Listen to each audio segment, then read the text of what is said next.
रघुवंशी यांचं विधान परिषद सदस्य रद्द झालंच पाहिजे। राजकीय पदाचा फायदा घेऊन आदिवासींच्या जमिनी हडप। आमदार चंद्रकांत रघुवंशी यांची चौकशी करा। नंदुरबार जिल्हाधिकारी डॉक्टर मिताली शेट्टी यांना पुरावे सहित निवेदन। सविस्तर माहिती अशी, दिनांक 1 एप्रिल 2025 रोजी विविध आदिवासी संघटनांनी एकत्र येऊन नंदुरबार जिल्हाधिकारी डॉक्टर मिताली शेट्टी यांना निवेदन सादर केले। सदर निवेदनात नमूद करण्यात आले होते की चंद्रकांत रघुवंशी यांचे विधान परिषद सदस्यता पद रद्द करण्याची मागणी विविध आदिवासी सामाजिक संघटनांनी एकत्र येऊन केली। आमदार चंद्रकांत रघुवंशी यांच्या विधान परिषद सदस्यपदाला तीव्र विरोध दर्शविला आहे। आदिवासी बांधवांच्या जमिनी बेकायदेशीर फेरफार करून चंद्रकांत रघुवंशी यांनी हडप केल्याचा गंभीर आरोपही या निवेदनात करण्यात आला आहे। तसेच सत्तेचा व पदाचा गैरवापर करून आदिवासींच्या जमिनी अधिकृत नावावर करून घेतला असा आरोप देखील संघटनांनी यावेळी केलाय। चंद्रकांत रघुवंशींना विधान परिषद सदस्यपदावरून तात्काळ हटविण्याची मागणी करण्यात आली आहे। अन्यथा 15 दिवसात कारवाई न झाल्यास मुंबई येथे आझाद मैदानावर आंदोलन छेडण्याचा इशारा या निवेदनातून देण्यात आलाय। यावेळी स्वाभिमान संघाचे प्रदेश महासचिव रोहिदास वडवी, BSSचे जिल्हाध्यक्ष पंकज वडवी, बिरसा फायटर्सचे राष्ट्रीय अध्यक्ष सुशील कुमार पावरा, सामाजिक कार्यकर्ते रवींद्र वडवी, जितेंद्र बागुल, राकेश वडवी इत्यादी सामाजिक संघटनांचे पदाधिकारी व सामाजिक कार्यकर्ते उपस्थित होते। विधान परिषद सदस्यत्व रद्द करा अशी आमची आदिवासी संघटनांची मूळ मागणी आहे। चंदूबाया यांनी नंदुरबार सारख्या आदिवासी बहुल जिल्ह्यामध्ये बेकायदेशीररित्या काही कागदपत्रावरती फेरफार करून व्हाईटनर लावून जमिनी हडप केलेल्या आहेत। नुसते आदिवासींच्या जमिनी नाही तर शासकीय जमिनी सुद्धा त्यांनी बेकायदेशीररित्या हडप केलेल्या आहेत।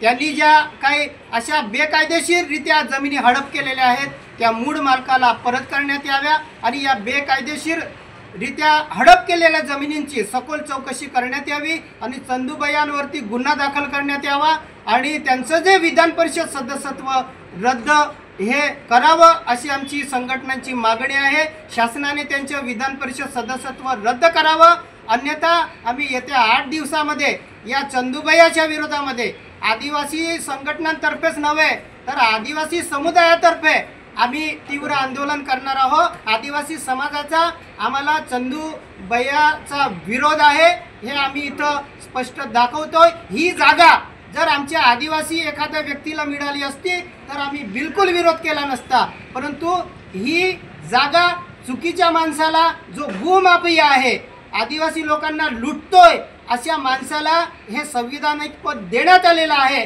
याचा आम्ही तीव्र विरोध करतो आणि निषेध करतो। हे त्यांचं विधान परिषद सदस्यत्व हे रद्द झाल्याशिवाय आम्ही आदिवासी संघटना शांत बसणार नाही।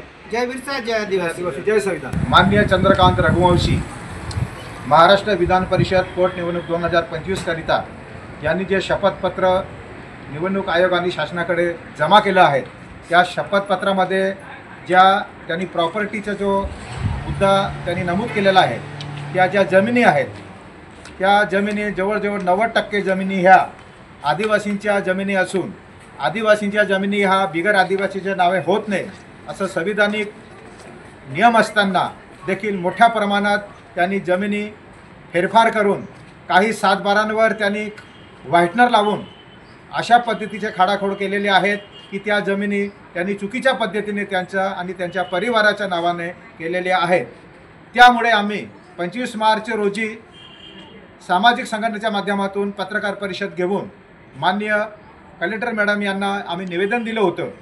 त्यानंतर आम्ही त्यांना हे पण सांगितलं होतं की त्यांच्या शपथपत्रामध्ये ज्या जमिनी नमूद केलेल्या आहेत त्यांच्या आम्ही संपूर्ण दस्तऐवज संपूर्ण सातबारे पुरावासह आम्ही तुमच्याकडे जमा करणार आहोत। त्यामुळे आज आम्ही सर्व सामाजिक संघटनेच्या माध्यमातून मॅडमांना सर्व पुरावे त्यांचे शपथपत्र आणि संघटनाच्या प्रत्येक लेटर पॅडवर आम्ही निवेदन दिलं आहे। त्या निवेदनामध्ये आम्ही नमूद केलं आहे की जर माननीय चंद्रकांत रघुवंशी यांनी चुकीच्या पद्धतीने शपथपत्र सादर केलं आहे आणि त्यांच्यावर 15 दिवसाच्या आत योग्य ती कारवाई होऊन त्यांच्यावर कारवाई नाही झाली आणि त्यांना देण्यात आलेलं जे विधान परिषद सदस्यत्व आहे ते रद्द नाही केलं तर 15 दिवसानंतर आम्ही मुंबई येथे आझाद मैदान येथे आम्ही सर्व सामाजिक संघटनांच्या माध्यमातून आम्ही आंदोलन करणार आहोत। या पद्धतीचे निवेदन आज आम्ही कलेक्टर मॅडम यांना देण्यात आलेलं आहे। धन्यवाद। जय हिंद, जय महाराष्ट्र, जय आदिवासी, जय बिरसा. भीमज्योत न्यूज संचालक सुनील भीमराव वाघ.